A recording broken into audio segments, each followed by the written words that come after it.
We're racing a postcard home from Poland. Who do you think will get back first? 3, 2, 1, go. The race begins. Good morning from Gdansk in Poland. This morning has been a little bit of a rush because we've had a couple of things to do. Number one, we had to post our postcard. Number two, we had to find our way to the train station, which is a little bit harder than we expected, but we're here now with about 7 minutes to spare and we're about to head on the train all the way to Berlin in Germany. This is the first day of the race, so in theory we should be in our strongest spirits at this point. So at this point, you might be thinking, this race is easy. I think we're going to go for this one. Perfect. 3 zloty. But of course, there are some rules. Your average holiday postcard sent from Europe should take between 3 to 6 days to reach the UK. Whilst the postcard is being whizzed home from Poland on board a specifically designed mail aircraft, we'll be stuck with our feet firmly on the ground. It's needed on a 6-hour train. Over the next few days, we will have to make our way home without using any aeroplanes. Not only will this take us at least 4 days, but it could also get very expensive. I'm hoping we get some sort of refund. I think this race could be a photo finish. Oh, this is not off to a good start. We can't understand the seat reservations, so we don't know where we sat on the train, and it is so busy. It makes no sense. Oh wait, 268, we're 269. So is that? 269. Okay, we're going what is this?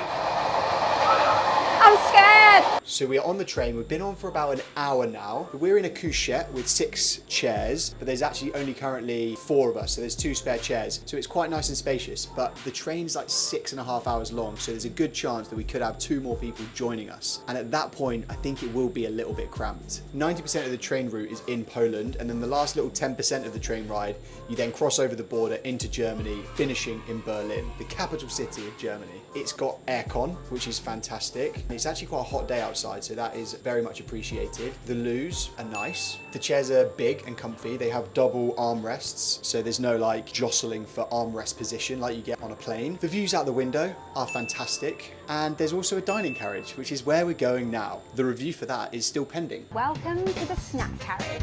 Okay, this is what I've gone for. Dumplings, dumplings. Let's see if it looks anything like that. Also, it's table service, which is phenomenal, really.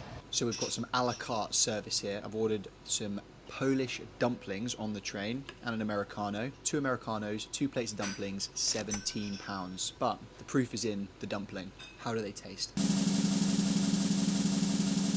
Delicious. If you think about what you would get on a UK train, it might be a stale sandwich, it might be a Kit Kat that costs over £6. This is levels above that. Hikes, levels and levels above that. You've got real crockery, you've got people coming and bringing you food to your table. Very cool experience. 24 minutes delayed now. It was 9 minutes, it's gone up 20. This 6-hour train could end up being a 7-hour train. The trains feel a lot bigger than the UK trains, and there's loads of different seat information that you don't have back at home. There's loads of room to express yourself. It's needed on a 6-hour train. Obviously the views are different because we're not in the UK, we're in Poland. That's been a real highlight of this hour so far. The postcard has officially been sent, which means the race has begun. We have got out of Poland as quick as we can because we need to get back to Manchester before that postcard arrives. We just got a bit scared. We were filming something in an empty couchette, and then all of a sudden we realised we're in Berlin. So we had to run and grab our bags, and we jumped off the train, and then it turns out that we're back on the train because this isn't Berlin Central Station, this is just the first stop in Berlin.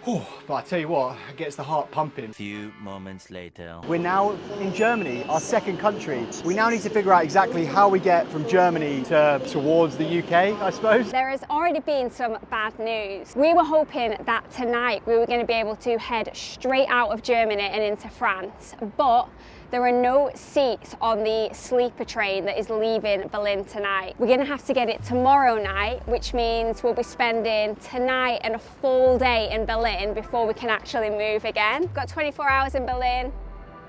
What should we do? Just eating a banana. Energy.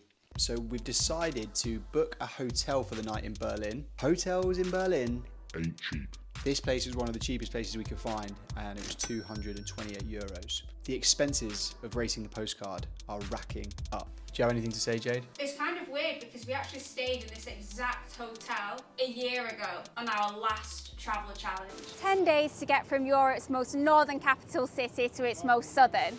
Hello, we're in Berlin, but not for much longer. We've had about 24 hours here in Berlin. Today we've spent most of the day walking around, eating various types of hot dogs. Sausage. And now we are making our way back to the train station to continue this journey. In between the hot dog and schnitzel eating that we've done, sausage, we've also been doing a logistics job. Jade is busy booking the trains and hotels for the next place. Is it a problemo?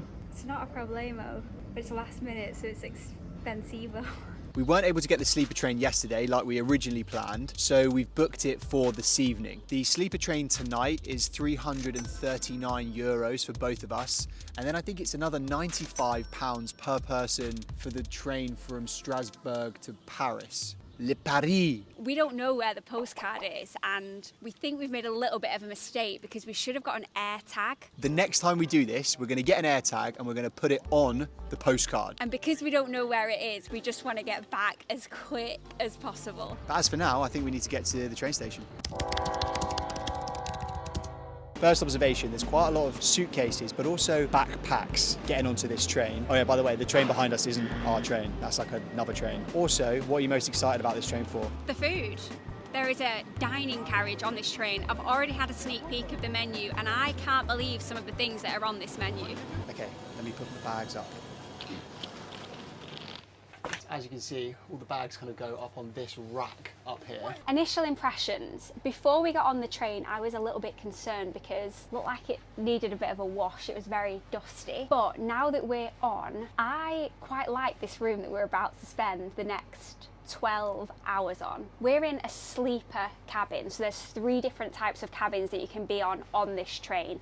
A sleeper cabin, a couchette and a normal seat. In this room there is 3 beds, but there's only the 2 of us in it. We get a table here. The beds aren't pulled down yet, so we've got this seating area. It's definitely a bit dated. You can tell it's not brand new. Okay, this is a room tour with Ryan. We've just left Germany and we're now hurtling towards France. I've had a hot dog for lunch and I'm going to wake up with a croissant for breakfast. Anyway, enough of that. A room tour. One of the most interesting parts of this couchette, it's not a couchette, I keep calling it that, it's a sleeper cabin. This is the best cabin on the train. This sleeper cabin has a hidden secret behind these doors.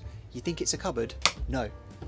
It is a sink with a light, with a plug socket, and with running water. I'm going to turn the water off because I don't know how much water they can keep on trains. There's also a loo roll in here for some reason. Hopefully that wasn't the last person that used that sink. There is a peephole, which we didn't have on the UK sleeper train, so that's good. You've got 2 locks on the door because you can never be too safe. We've got temperature gauge, also got a volume setting up here for like the train announcements, I'm assuming. These are like different lights. There's a light here, another button, another light down here. There's also a button that says stop. I'm not going to press that. We've got a big table in the middle here, which you will be having our dinner on because there is no dining carriage on this train, which I'm a little disappointed about actually. These are the chairs. Seen better days. They wouldn't look out of place in an Austin Powers 70s movie. Very shagadelic, baby, yeah! Rogue hangers up here. What are they for? Like hanging your shirts? Ryan's toilet review. We've got an abundance of mirrors. A toilet that does look like it's kind of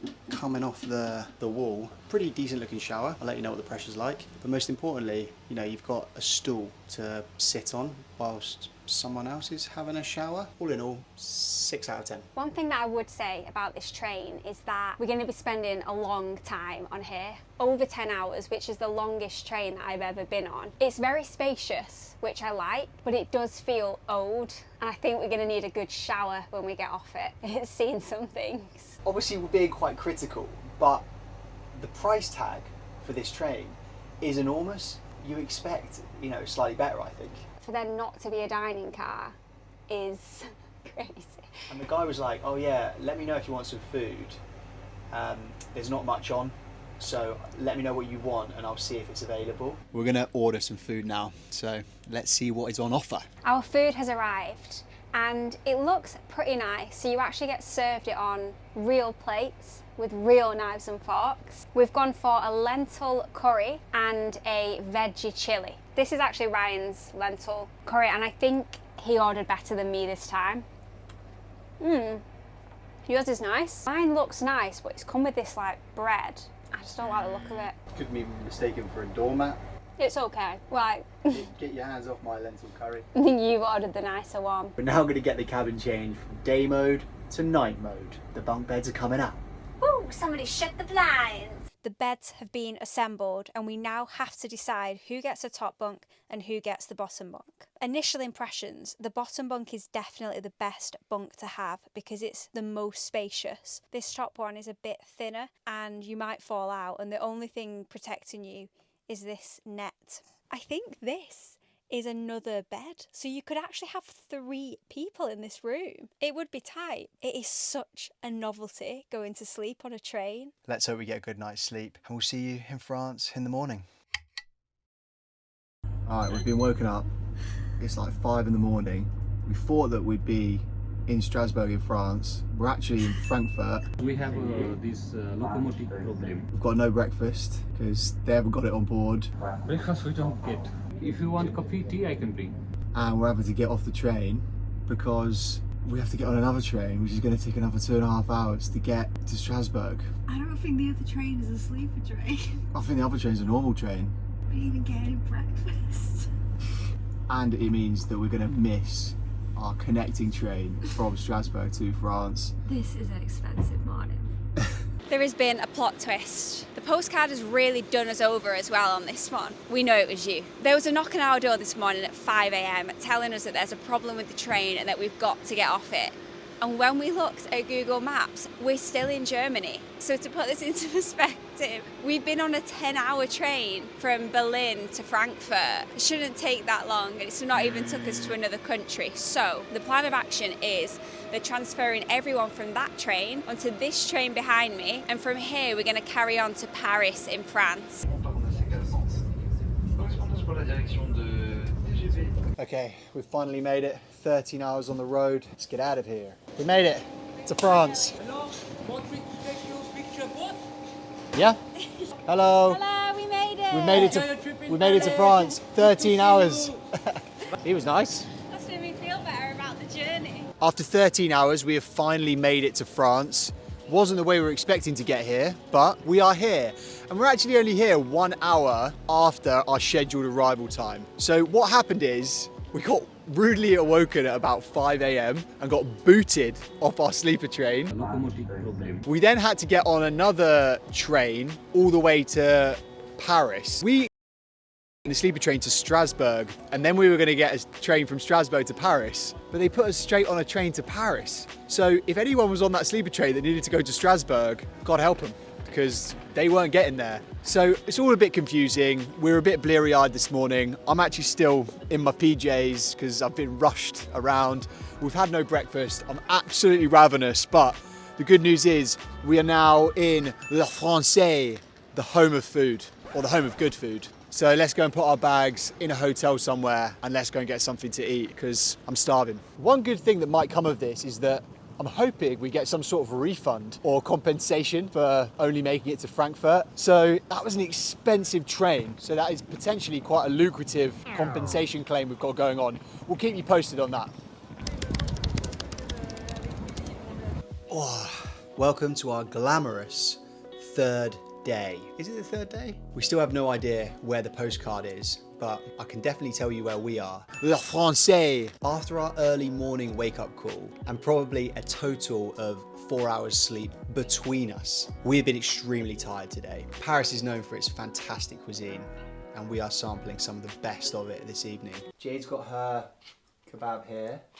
Oh. So the plan is tomorrow morning we are getting the first Eurostar that is leaving Paris to London. And the reason we didn't get the Eurostar home today is because it was eye-wateringly expensive to get the Eurostar today. It was around 300 euros per person to get it today, and it's 180 pounds per person tomorrow.